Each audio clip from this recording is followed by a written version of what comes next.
तो दोस्तों, जिस बात का डर था रशिया ने वो ही कर कर दिखा दिया है और रशिया के इस धमाके की गूंज अमेरिका समेत सभी के सभी यूरोप देशों तक पहुंच चुकी है। तो दोस्तों, रात ही रशिया ने यूक्रेन का 3 देशों में विभाजन कर दिया है और इस बात के रेस्पॉन्स में ब्रिटेन, जर्मनी ने रशिया के ऊपर सैंक्शन लगाने शुरू कर दिए हैं। और दोस्तों, इस वीडियो में मैं आपको यही बताऊंगा कि इन नए देशों के नाम क्या होने वाले हैं। साथ साथ मैं आपको ये भी बताऊंगा कि रशिया के ऊपर कौन से सैंक्शन लग चुके हैं। तो दोस्तों, बिना देर के अपनी वीडियो को हम स्टार्ट करते हैं। तो दोस्तों, रात ही व्लादिमीर पुतिन ने अपने लोकल चैनल पर आकर एक बहुत ही लंबी स्पीच दी है और इस स्पीच में व्लादिमीर पुतिन ने कहा है कि यूक्रेन कभी कोई देश होता ही नहीं था। साथ साथ व्लादिमीर पुतिन ने यह भी कहा है कि यूएस यूक्रेन का इस्तेमाल रशिया के ऊपर अटैक करने के लिए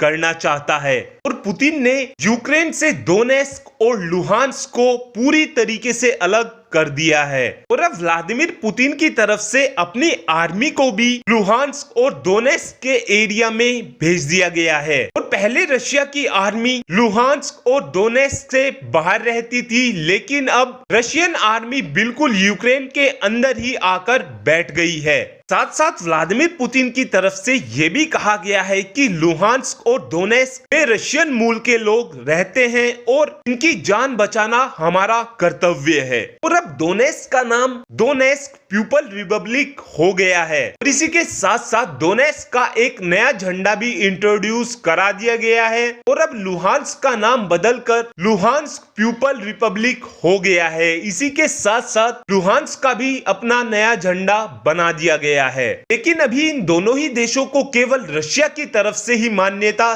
दी गई है और आने वाले टाइम में ये भी देखा जा सकता है कि वेनेजुएला और सीरिया की तरफ से भी इन दोनों ही देशों को मान्यता दे दी जाए। लेकिन जैसे ही ये खबर जो बिडेन तक पहुंची, उसके तुरंत बाद ही जो बिडेन की तरफ से व्लादिमीर जेलेंस्की को कॉल किया गया और इस कॉल के चलते जो बिडेन की तरफ से कहा गया है कि लुहांस्क और डोनेस्क के एरिया से यूक्रेन के लोगों को निकालना शुरू कर दीजिए क्योंकि रशिया आपके ऊपर कभी भी अटैक कर सकता है। तो दोस्तों, अब इस बात के होने के चांसेस बहुत कम है क्योंकि रशिया को जो चीज चाहिए थी रशिया को वो चीज मिल चुकी है और आने वाले टाइम में ये भी देखा जा सकता है कि रशिया की तरफ से यूक्रेन के अंदर और भी ज्यादा जगहों पर नए नए देश बना दिए जाएं। और यहीं पर अगर हम सैंक्शंस की बात करें तो अभी ब्रिटेन की तरफ से केवल ये सैंक्शन लुहांस्क और डोनेस्क पर लगाए गए हैं और इन सैंक्शनों के चलते कोई भी देश लुहांस्क और डोनेस्क में इन्वेस्टमेंट नहीं कर सकता है।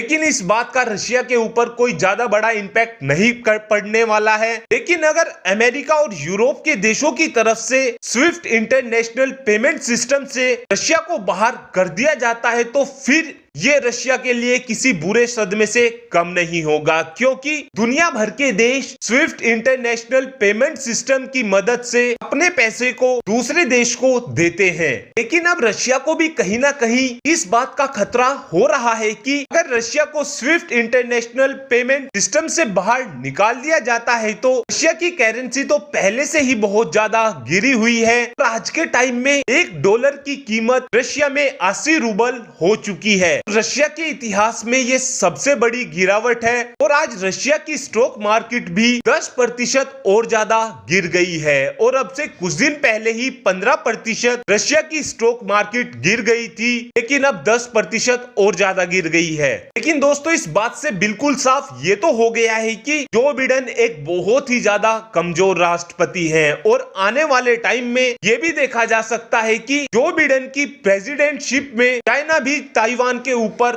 कब्जा कर ले। Thanks for watching this video. Have a good day.